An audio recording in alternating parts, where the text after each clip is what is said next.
And the first part of that is placing down what we call a sub-fief console.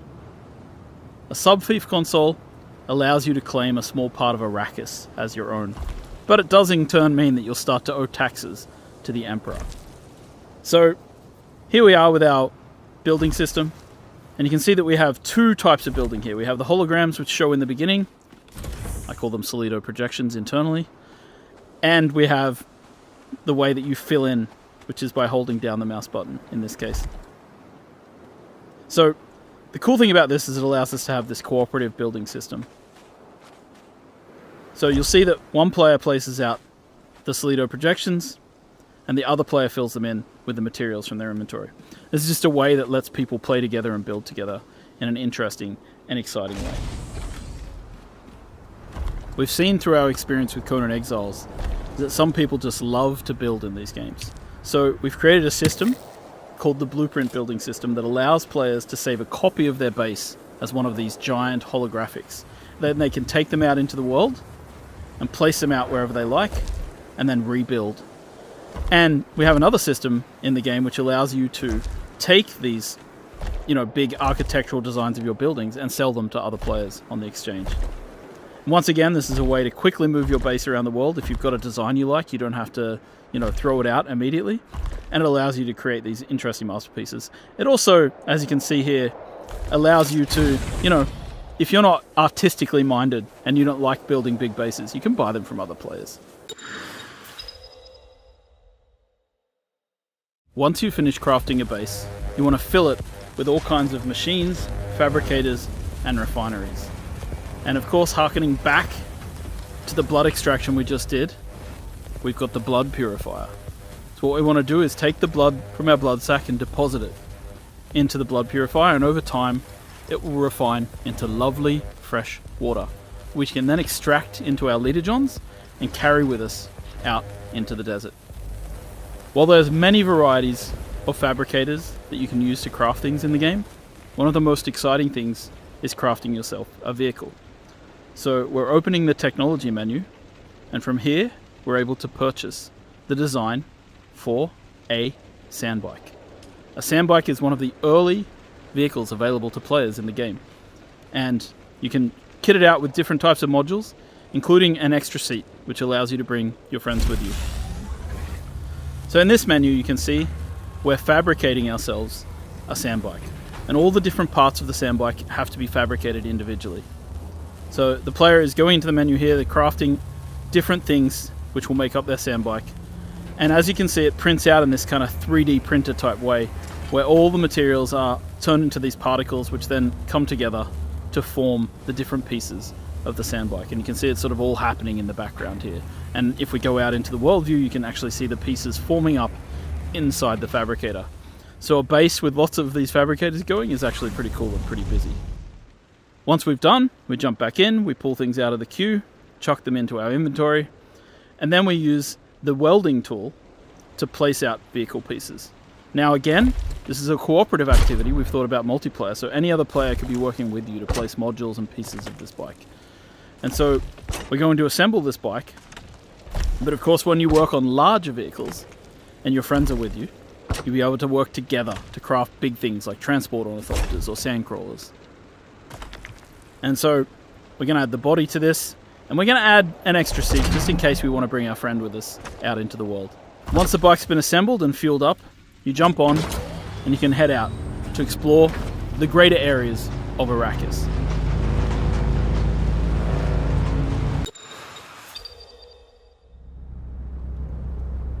Heading out into the world to explore can be a dangerous experience. And as you explore the universe, you'll find certain dynamic events will occur. In this case, the War of Assassins has claimed a new victim, a ship which falls from the sky, spilling its loot all over the sand. So we head out there to see what we can get, to harvest and gather as much as we can. Of course, the problem is this is extremely visible to everybody in the nearby area. So people will be able to see this. And so in a PvP area, you might suddenly find yourself coming into competition with other players. In a PvE area, you might just find other people competing with you to get to the loot first.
begin as a nameless prisoner, sculpt your appearance, choose your background, and then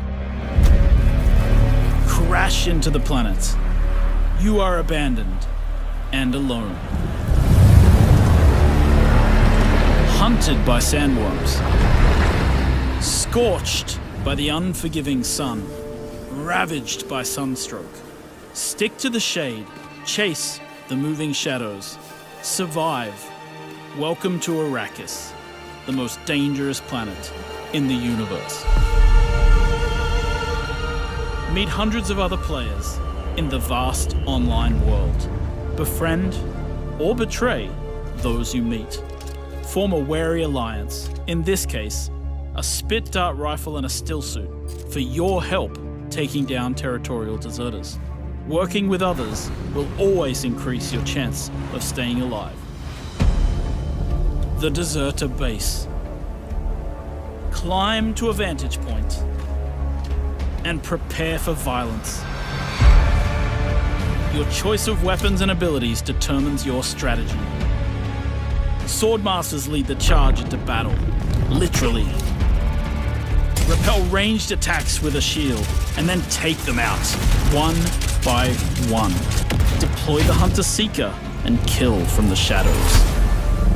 Take what you can from the Fallen. On Arrakis, nothing of value is wasted. Mine, harvest, and gather with your group to build bases and unlock more advanced equipment, like the blood purifier. Refine the blood you collected from your enemies to extract drinkable water. Craft improved equipment using fabricators. Replicate your bases in new locations with the blueprint system, and then sell blueprints of your architectural wonders to other players. Lead your group to become a guild. On Arrakis, a nameless prisoner can rise, construct an ornithopter, and take to the air. The world is yours to claim. This is Dune Man Keith Filari reminding you today you're returning with a full spice load. My crew found a shortcut would become The in-game radio provides insight into key events happening across Arrakis. Map the desert. Discover landmarks, wrecked ships, and desert testing stations filled with forgotten technology. Arrakis is a vast planet. You can explore unique locations, uncover valuable resources, and search for secrets amongst the shifting dunes. And then, return to civilization triumphant with what you found. Harko village throngs with people, spice traders, guild bankers, smugglers, house envoys, and of course, other players. Here, you will pledge allegiance to one of the great houses of Dune, the Harkonnen. But remember, to play politics, you need power. And on Arrakis, spice is power. In the deep desert beyond the shield wall, hundreds of players scour the landscape, hunting for spice. Every spice blow has the potential to become a heated battle, with multiple guilds vying for the precious melange. Even when it looks like defeat is inevitable, those who understand desert power can awaken Arrakis itself.